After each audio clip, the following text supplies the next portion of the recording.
Good morning and welcome.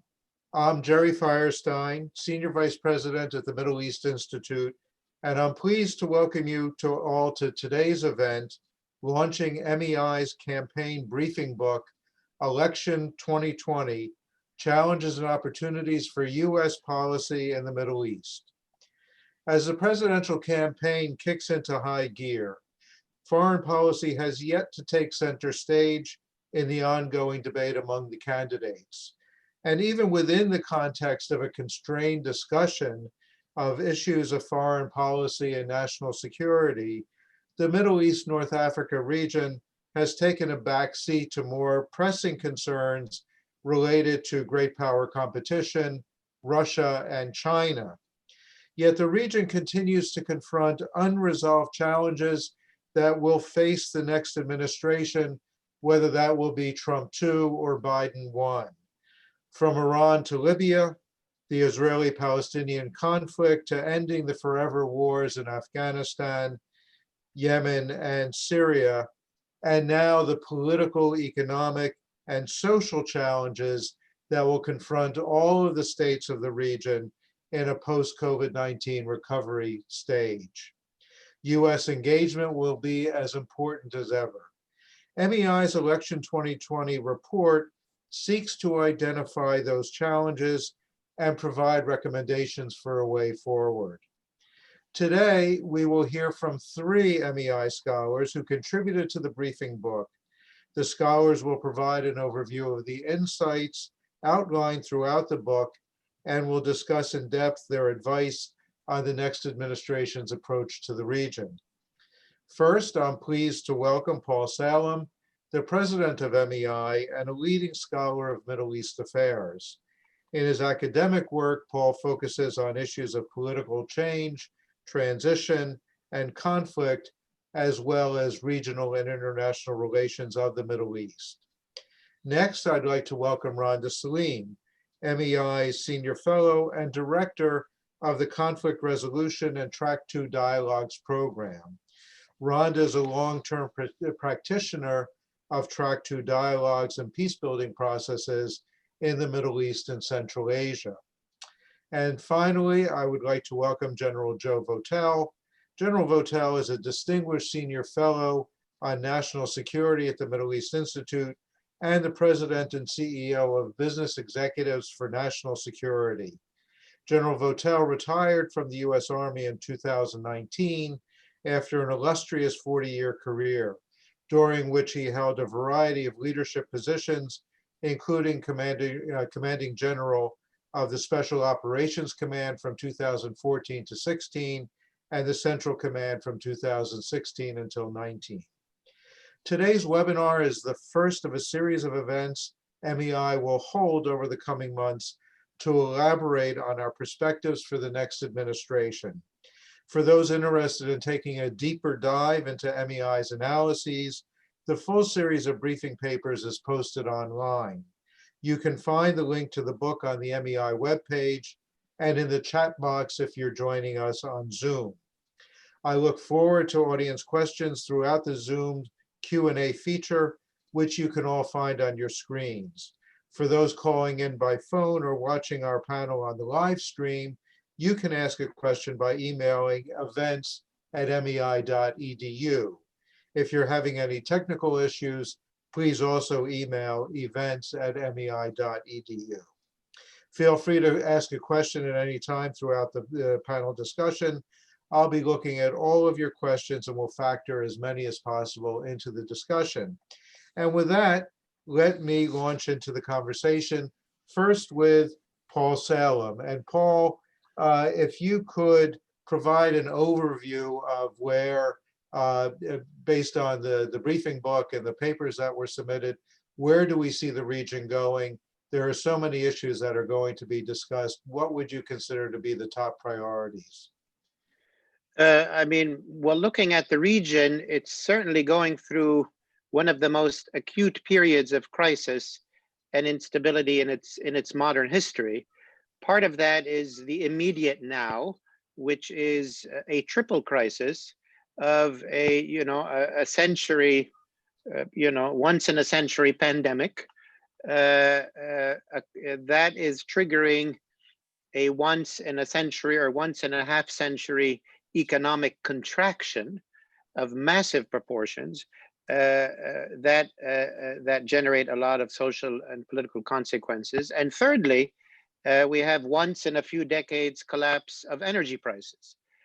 These are three major developments just in the past 9 months. Now, this comes layered over a region which was already very unstable. We've had 5 fully or partially failed states: Yemen, as you mentioned, Libya, Syria, and Afghanistan and Iraq to varying degrees. We have a number of very fragile states, Lebanon obviously becoming more fragile every week, but you'd also have to mention Sudan, Jordan, countries that are a little bit tenuous and on the brink of collapse. And you have a region with the largest spread of armed non-state actors anywhere in the world, as well as fully fledged terrorist organizations. So this is obviously a region which is very troubled. It is a region that still contains fully 1/2 of the world's hydrocarbon reserves, and that will continue to be something that the global economy and China and India and US and others, for different reasons, that matters to them. It continues to be an area where much of the world's trade goes through, which brings us to issues like the Suez Canal, Yemen, Bab el-Mandeb, Red Sea, navigation, and so on.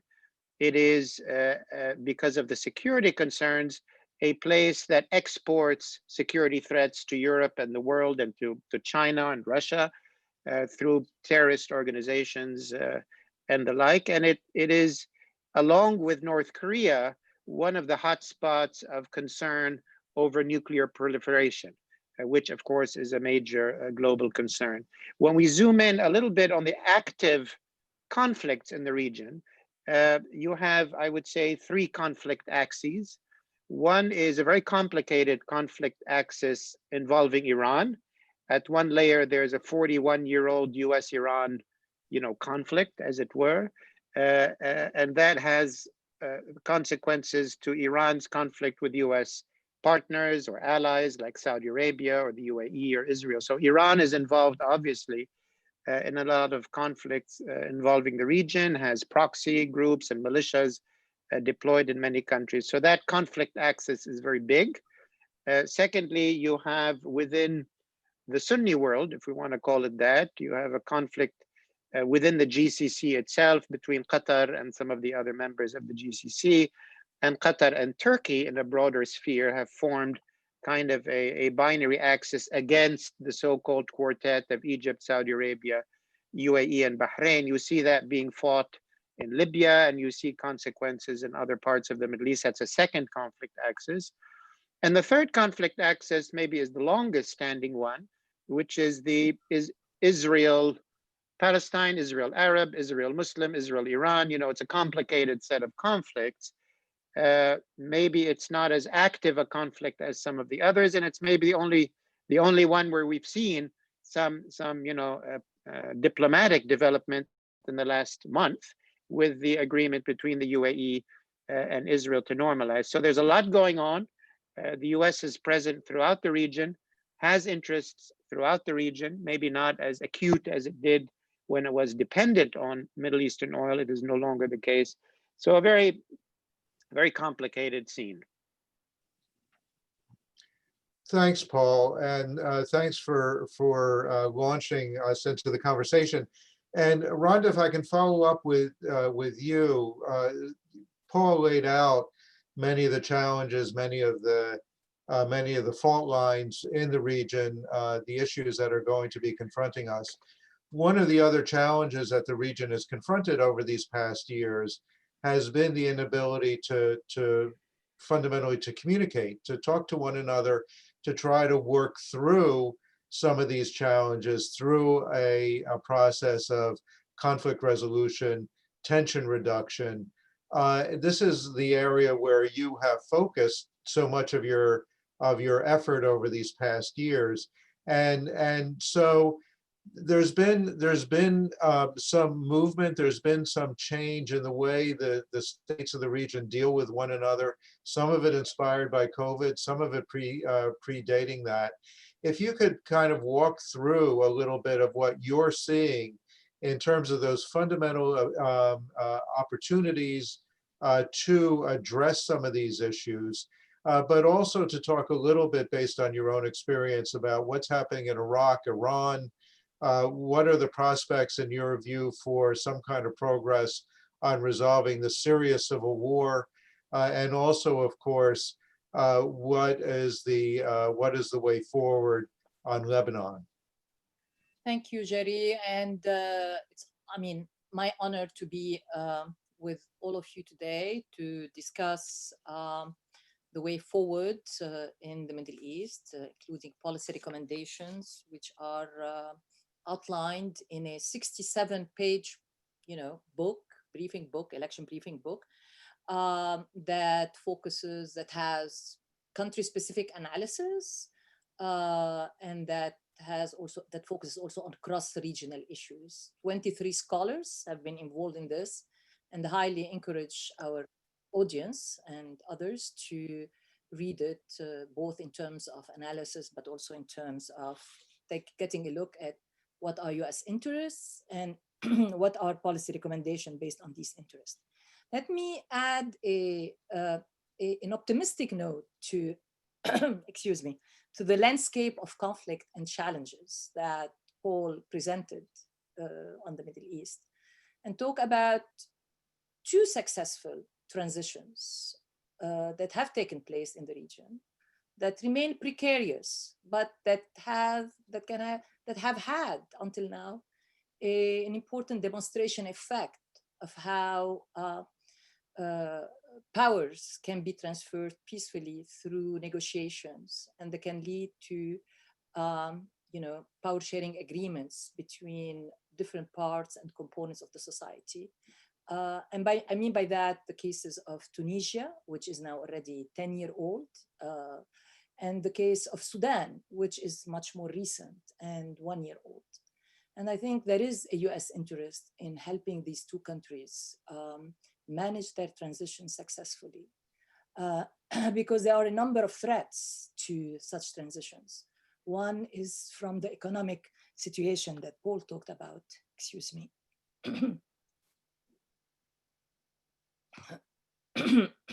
Excuse me. And one is from internal polarization between the parties. And we are seeing that increasingly in Tunisia.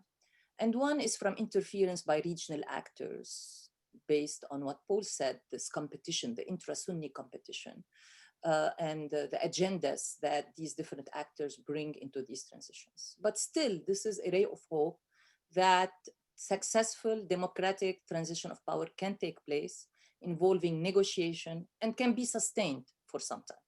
That's and hopefully and that has inspired, if you follow the developments on the civil society, the protest movements in Iraq, in Algeria, in Lebanon that have taken place in Jordan. Activists talk about the inspiration that they have gotten from looking at what happened in Tunisia and recently what happened in Sudan. So that's one point I would like to make. Building on what you just said, I think if one takeaway from reading through the 67-page book is the need for a diplomatic surge by the next US administration, whether it is, as you said it, Trump 2 or Biden 1. And definitely the realization that failure to do so will create a vacuum that countries like Russia and China have already been working on filling. Different recommendations have been made about what kind of diplomatic surge we are talking about, diplomatic initiatives, from Libya to Yemen, to Israel-Palestine, to Afghanistan, to Turkey and the PKK. But I think in terms of the 4 countries that you mentioned in your comments, Jerry, You asked about Iran. I think the next administration has a choice to make about whether to commit again to the JCPOA or rejoin the JCPOA in some form. There is still, although I think this current administration is trying to hollow it out so that by the time January comes, there is not much left of it, but there is a decision to be made by next administration, or to work with the Europeans to renegotiate the deal. And it looks like this might be one way to go, especially when it comes to the sunset provisions and to the imposing restriction on Iran's ballistic missile program. I think the challenge in Iran, and that's going to impact, because as Paul said, Iran is involved in so many sub-conflict axes, in addition to the US conflict, US-Iran conflict axis. The challenge is going to be the succession process in Iran and how it unfolds. Let me just take an example, or how to say, bring some historical precedents. During the hostage crisis, right, US hostage crisis in Iran, right after the Iranian Revolution, some of the analysis that has been done about Algeria and the role of Algeria in mediating that hostage crisis referred to some statements at the time that were made by the Algerian mediators based on their analysis of why it took so long to resolve the crisis. And partly was informed by their analysis that at the time, Khomeini, the supreme leader, needed the hostages and needed the US as an enemy to solidify the revolution internally, and to use that time while the hostage crisis is unfolding and the focus on the US as the enemy to Iran, to take care of internal dissidents and internal opponents to the opposition. We might be facing a similar situation today in Iran with Ayatollah Khamenei, who is looking at Iran today and at his responsibility today as consolidating the next stage of the revolution.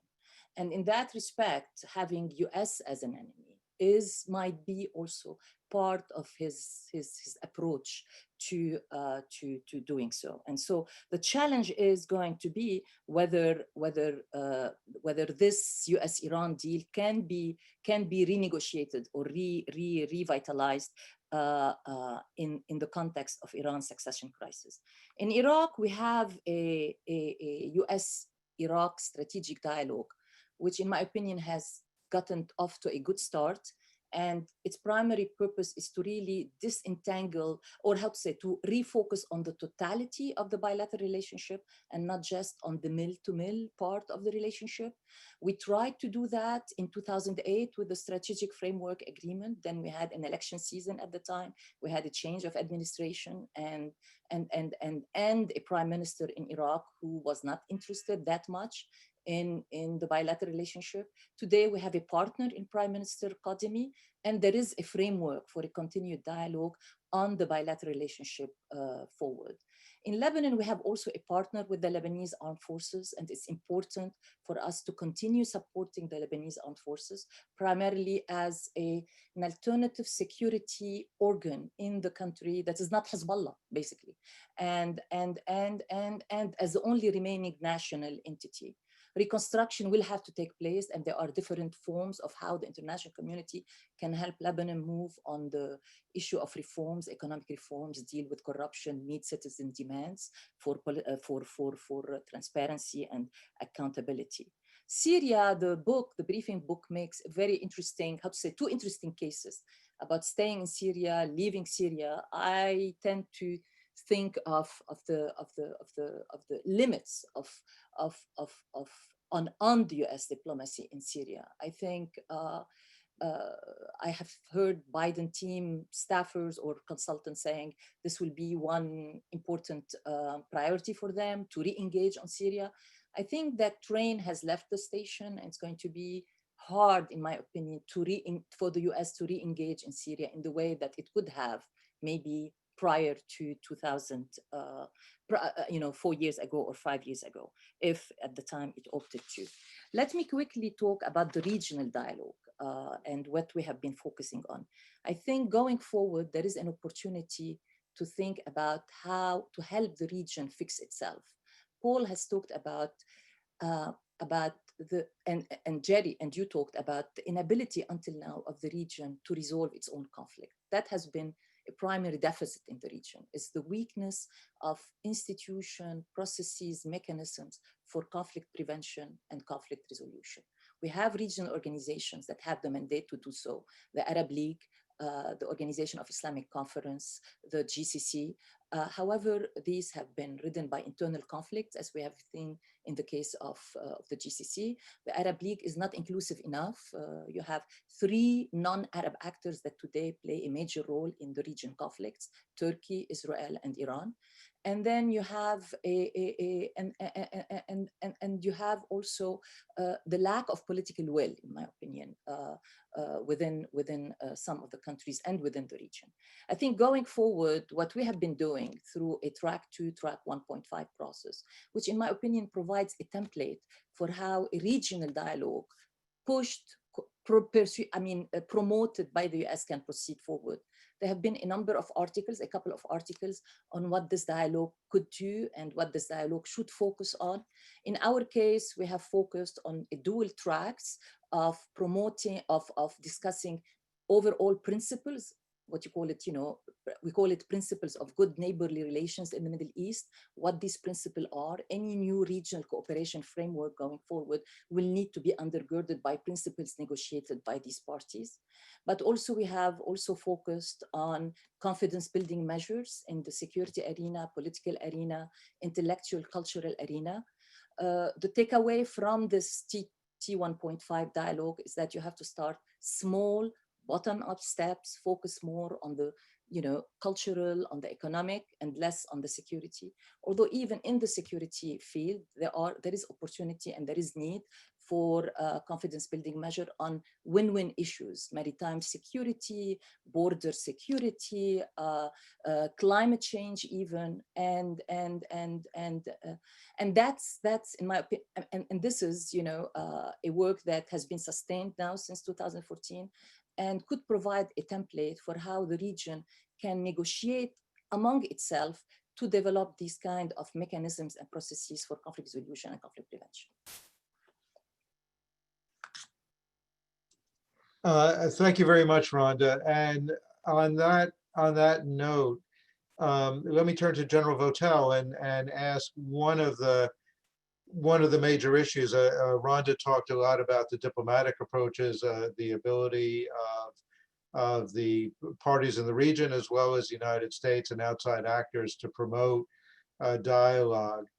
To the extent that the Middle East is being discussed in the campaign, an awful lot of it has to do with this whole idea.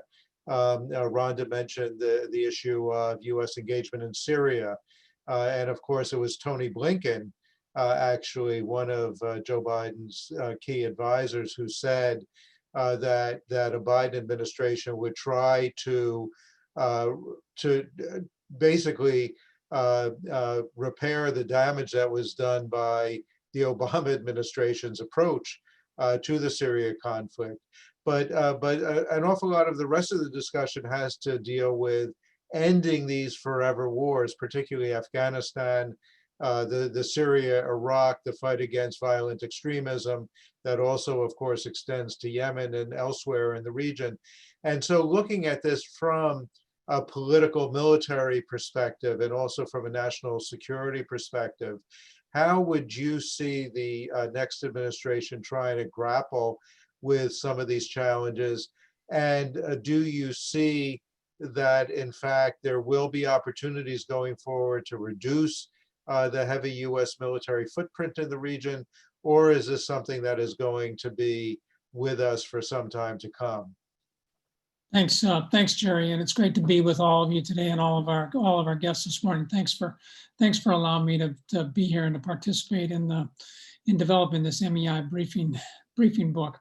In the portion that I've focused on the most part in this book, I focused on policy recommendations with respect to military forces in the Middle East, and I won't belabor and go through all of those, but I will mention one of them. It was this, is that successful prosecution of the new US global priority of competing with China and Russia, great power competition, is going to require the reallocation of US military resources from the Middle East to other areas. And it's going to require that we put our resources in other areas in order to maintain our competitive advantage against great power actors.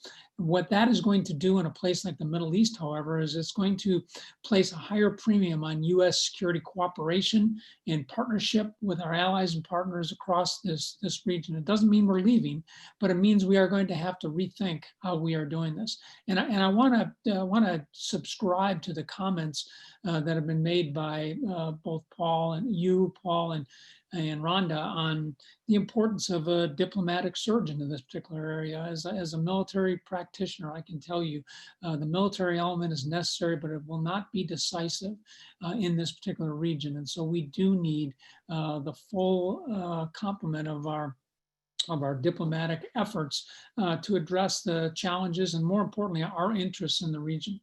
The recommendations that are included in the briefing book on military forces come against what I would view as three major transitional challenges that military and security policymakers in either of the future administrations will face soon after taking office.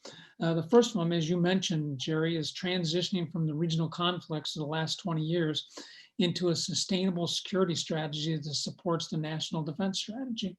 That is prevailing against great power competitors. And said more simply, this is about ending the endless wars. This is a very necessary component of that. We see several things underway right now. As Rhonda highlighted, the US-Iraq strategic dialogue. We see the activities in Afghanistan where the situation is proving as hard as we expected that it would prove. But we have to remain in this process to see this through. Our leadership, our involvement in that process will be important to see it through to a logical conclusion. We have been, and we need to continue to shift the burden to our partners. In this case, the Afghans or the Iraqis or others that we're working with. We will need to continue to provide some level of support as we go through this, and we have to move to a longer-term, sustainable approach that really is built around security cooperation. As I look at the region in the future, I would look at security cooperation being the main effort as opposed to the long-term fights that we've had going on in each of these areas. So that's the first transition that the new administration will have to deal with. The second will be the transition from what I would describe as the current pressure campaign against Iran into a strategy that more clearly puts us on a track to achieve our strategic objectives.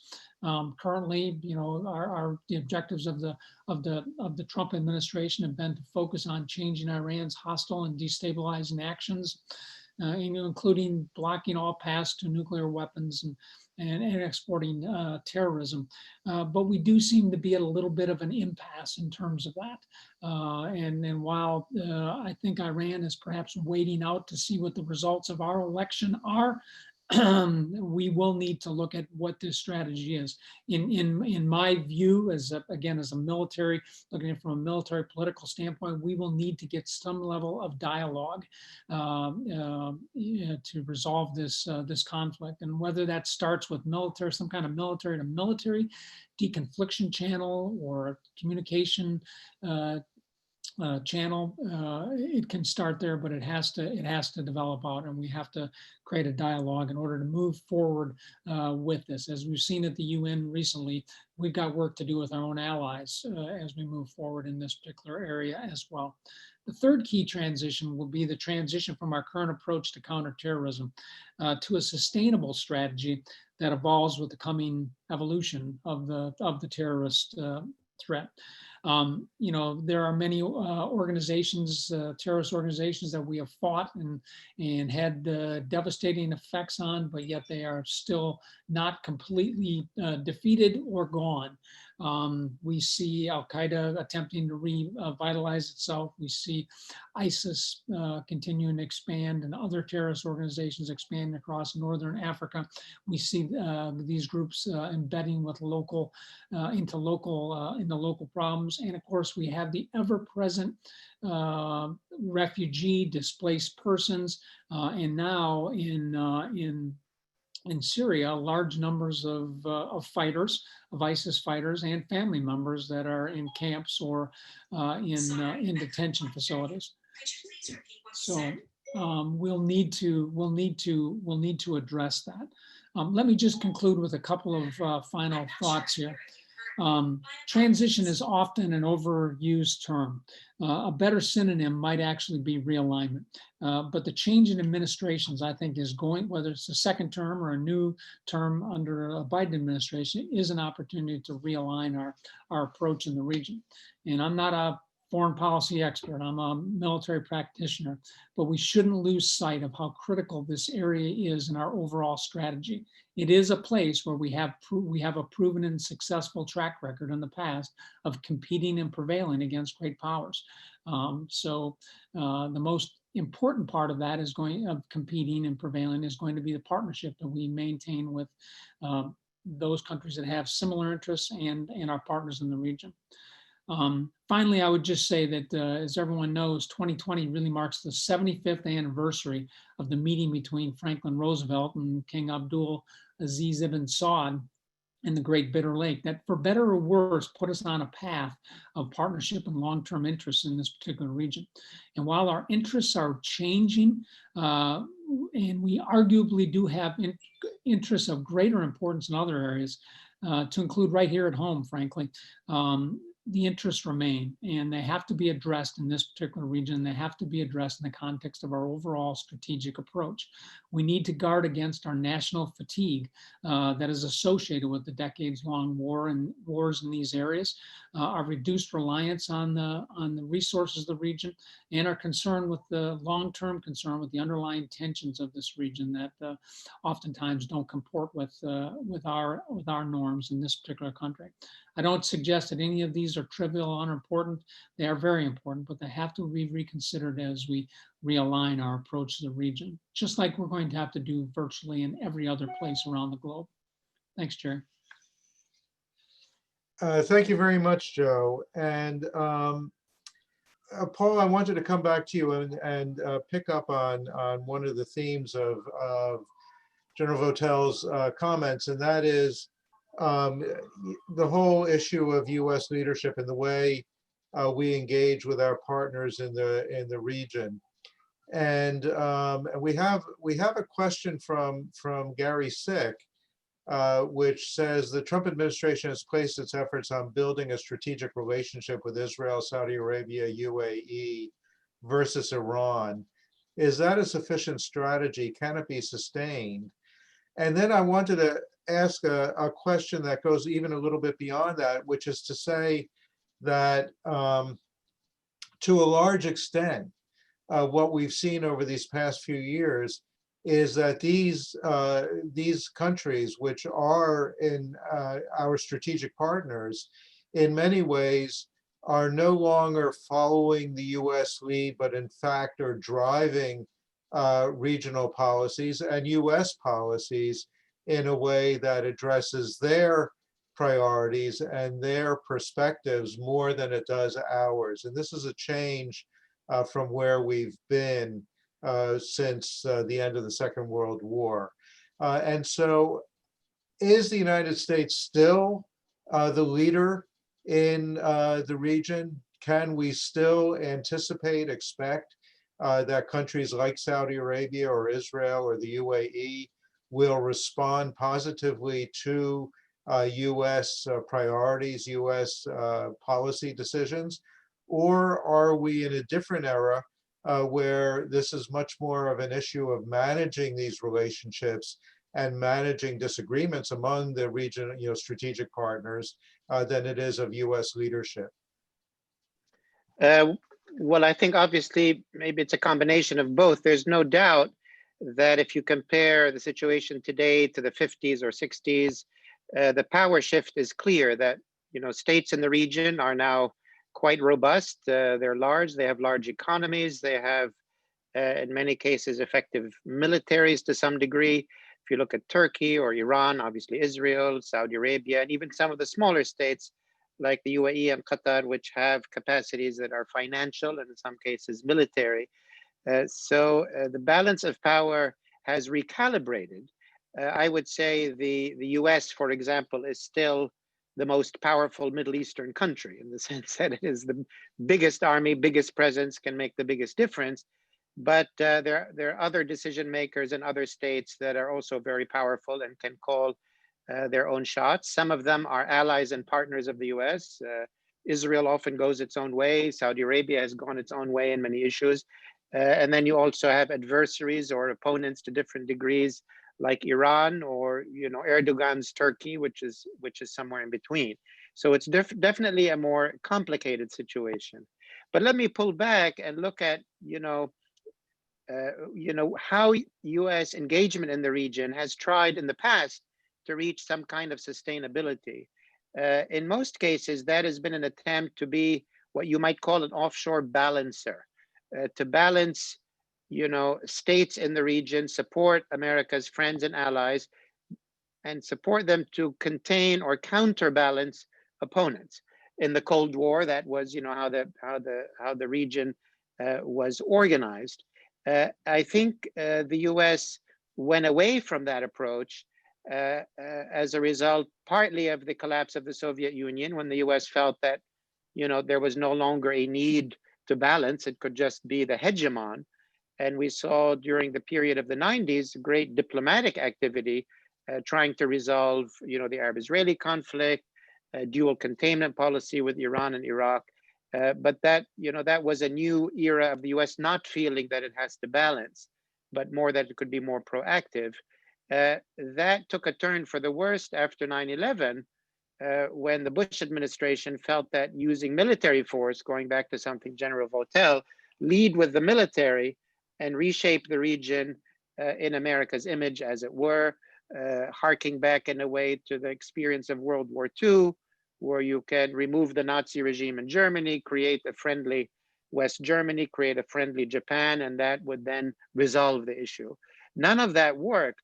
And both the Obama administration and the Trump administration, and potentially a future Biden administration, legitimately are trying to get back to an offshore balancing role, which is that the US has relations, supports friends and allies, uses vigorous diplomacy to contain conflict, and so on. The problem with that, and this is the real challenge for the region and for the US, is an offshore balancing strategy requires two things. It requires, first of all, that you're actually balancing states against each other. And in the Middle East now, you have a number of regions which have no states, where the state has completely collapsed. And you cannot, and that's given rise to armed non-state actors and terrorist groups. The power balancing approach, which the US would like to go back to, does not work unless you're dealing with states. So there's a problem there. Secondly, when you're talking about offshore balancing, you're talking about preserving a balance that exists. Currently, there is no balance in the Middle East. There's an imbalance, particularly on the case of Iran, which is present in Lebanon and Syria and Yemen and Iraq, and potentially in other places, and other, Saudis and Turks engaged in so many areas. As Kissinger said, you need to create a sort of a condition and a balance, and then you can step back and balance it. So when I look at the region, I definitely think that there are opportunities in terms of adjusting the situation with Iran, de-escalating it somewhat. I don't think there's a potential for a complete breakthrough with Iran, because as Renda mentioned, there's a domestic political issue. There's also a general political perception in the Islamic Republic that you could trust maybe Obama for a few years, Joe Biden for a few years, but the US is always going to revert back to regime change. So that the conflict with Iran, I don't see it as fully resolvable. It's conflict management. And I think the diplomatic surge, even if it cannot achieve major breakthroughs, can certainly potentially resolve much of the situation in Yemen, civil war there. I think Libya is a solvable situation if the US is really working with partners and allies to make a change. We haven't done that kind of robust diplomacy, certainly not in the last 4 years.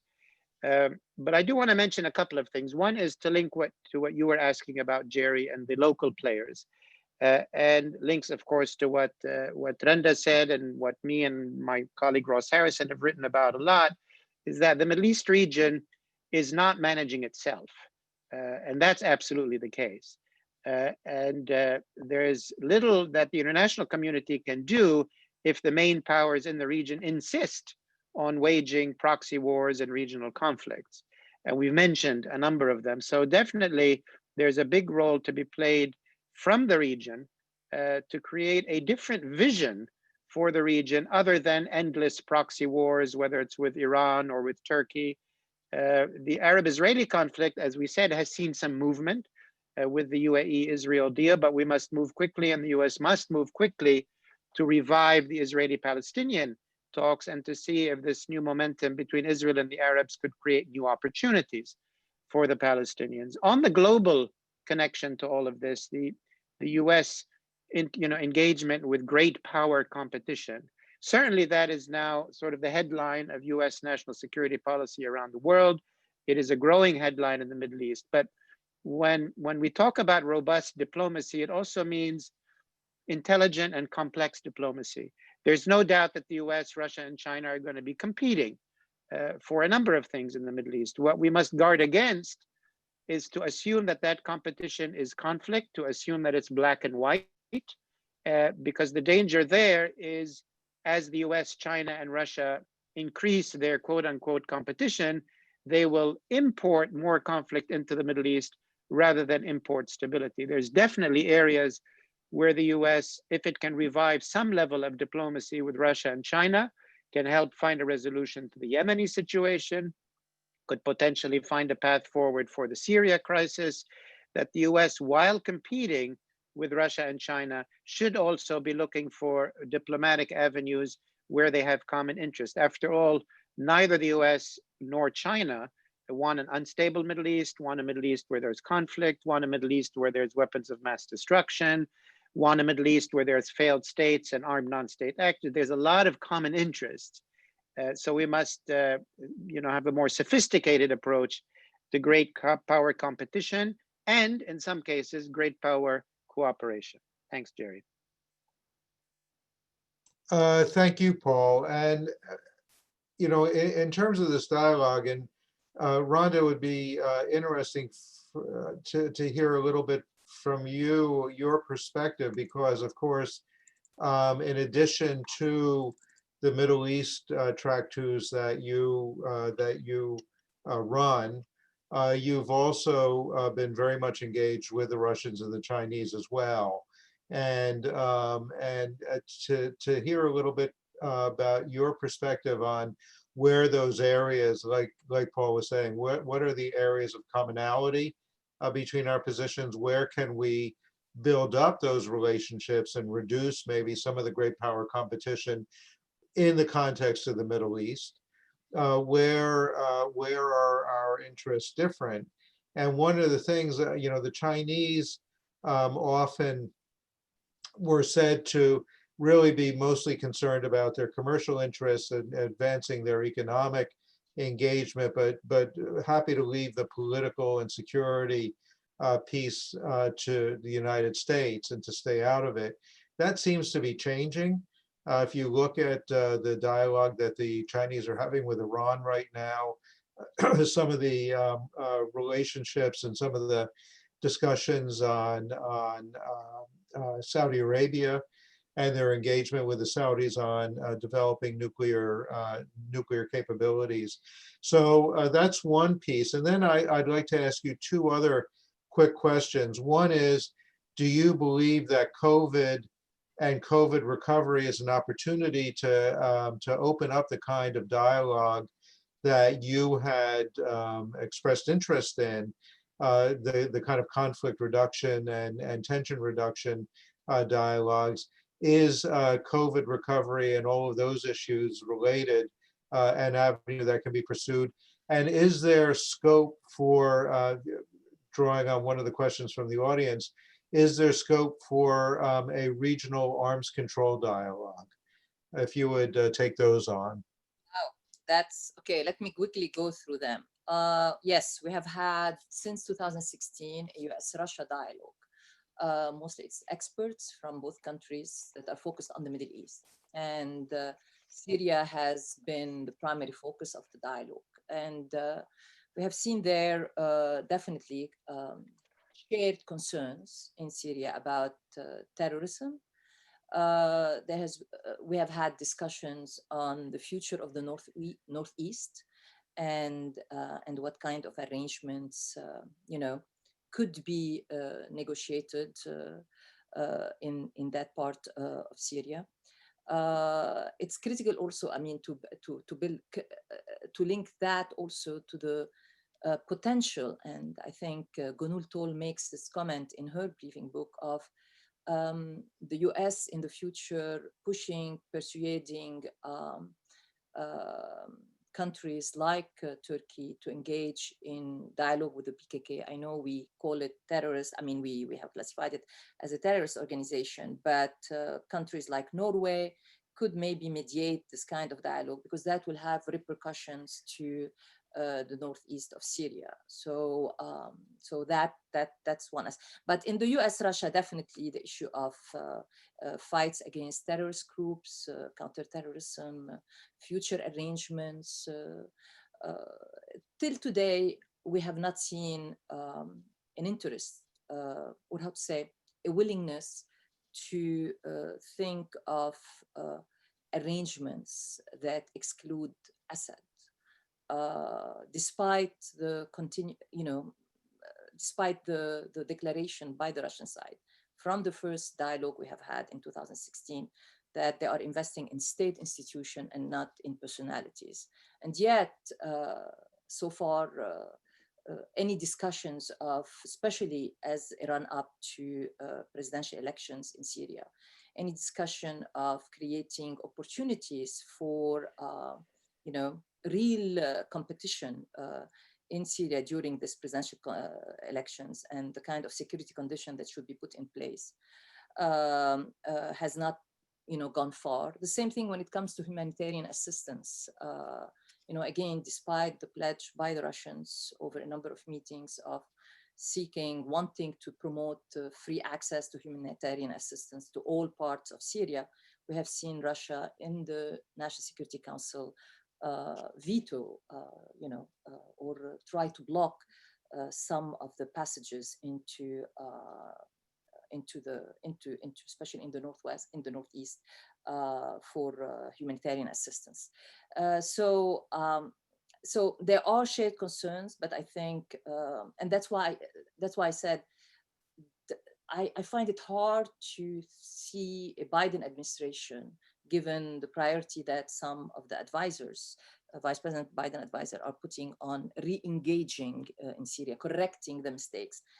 I think there is less of an opportunity for us to do that, and maybe building on what Paul said is more to talk with the Russians, with the Turks about, a kind of arrangements that enable the kind of political or that enable conflict management, not conflict resolution in the near future. In terms of China, one thing that I have noticed is that definitely there is an interest in more engagement in the political field because they are increasingly seeing that kind of engagement as key to securing their economic interests in the region. But also there is a reluctance to engaging in the political field in any kind of multilateral arrangements, whether it's security arrangements or whether it's political dialogue. There is an interest in engaging in the political field through bilateral, dialogues, through bilateral mechanisms with Iran, with Saudi Arabia, with UAE, and less at the multilateral level. And I'm not seeing that changing, in the near term. In terms of what are the other questions, the last, the third question, I'm sorry, I'm just trying to, what is the third question? Uh, It was whether COVID-19 opens up possibilities. There has been a lot of debate about whether pandemics, and a lot of articles in the conflict resolution literature about pandemics can induce, can create opportunities for conflict resolution, and can create opportunities for countries to come together to look, to focus on this shared and concern and shared problem. We have seen that happen, for example, inside the GCC. We have seen health minister, despite the Qatar rift, rest of GCC rift, we have seen health minister inside the GCC coming together to discuss, measures to deal with COVID on the region, on the sub-regional level. We have seen more health-focused diplomacy or humanitarian diplomacy between the UAE and Iran, for example, on this, less so on the Saudi-Iranian axis. I have yet to see that kind of regional kind of approach to looking at the pandemic as creating an opportunity for a region-wide dialogue on measures that could be enacted at the regional level, sub-regional level in the future to deal with natural disasters, with pandemics. I mean, after all, this is also a region, and I think Paul talked about that stands to suffer, to have a severe challenge dealing with the impact of climate change going forward.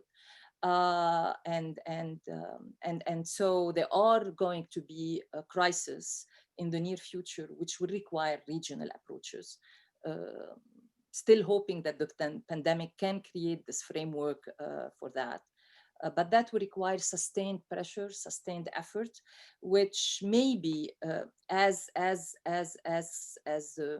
daily, how to say, as the daily and immediate focus on dealing with the repercussions of the pandemic at the public health level and the economic level dissipates or becomes less, maybe then we can push the idea of forward-looking measures to prevent future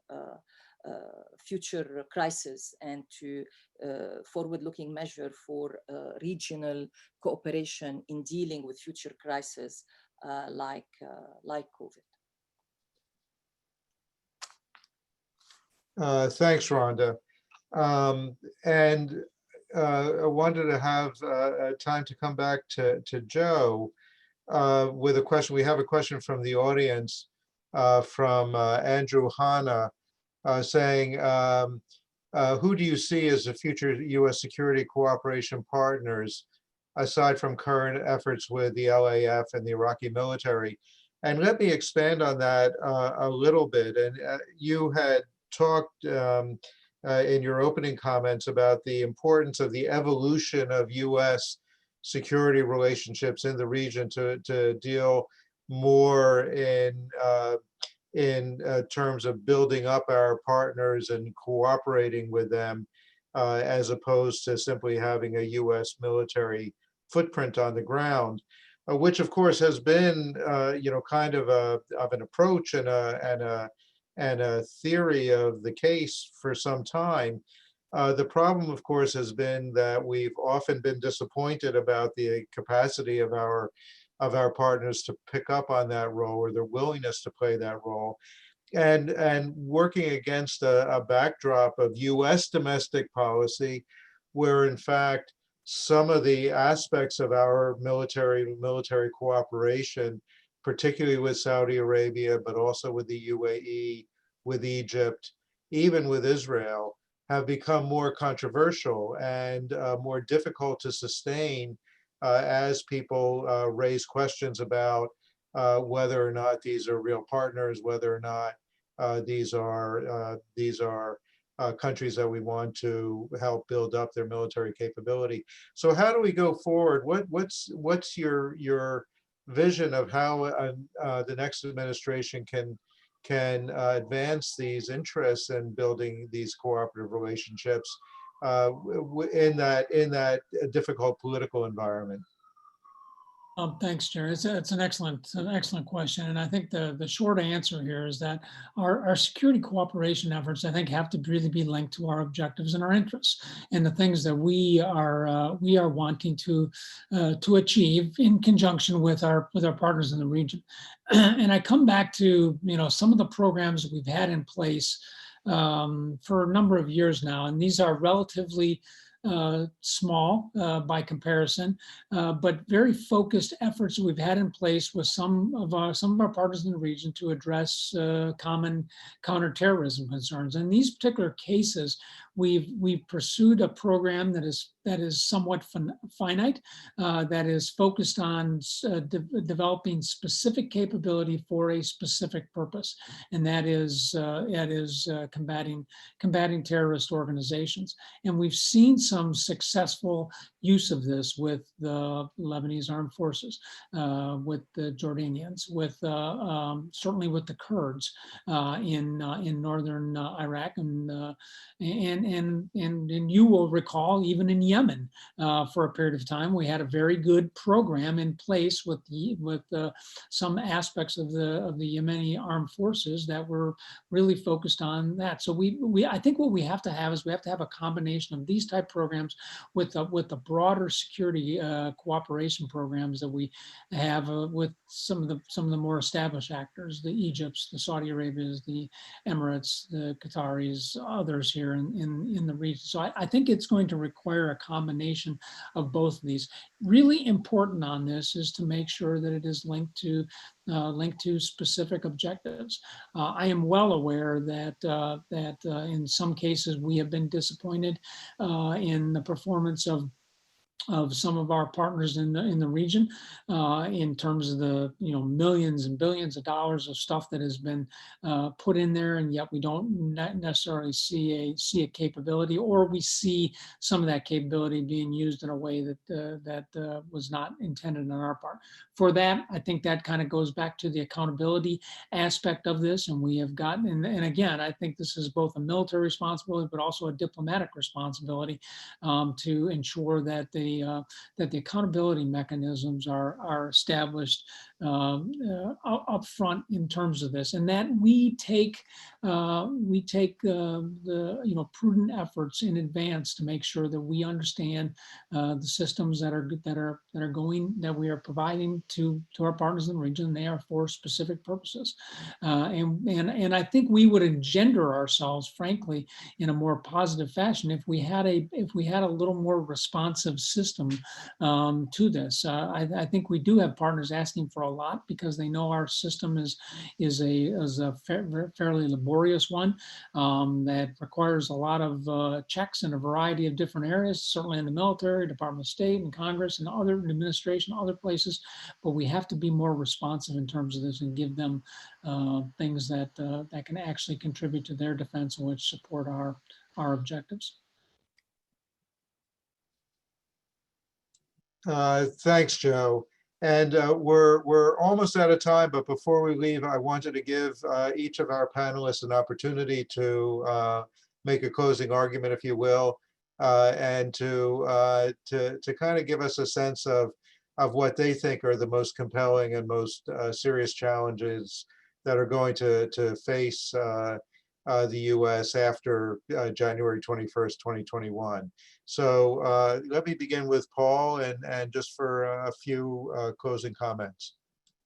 Yeah, maybe I'll mention one perspective. I mean, there's obviously a lot in the briefing book and on U.S. national interest and security and different approaches, but I thought it would be good to end with focusing on the suffering of the people in countries that are worse off, and to help that also be a guide to where a new administration prioritizes some of their efforts. And that, to me, would definitely be Yemen in a big way, Syria in a very big way, and certainly Lebanon now in after the economic collapse and the blast.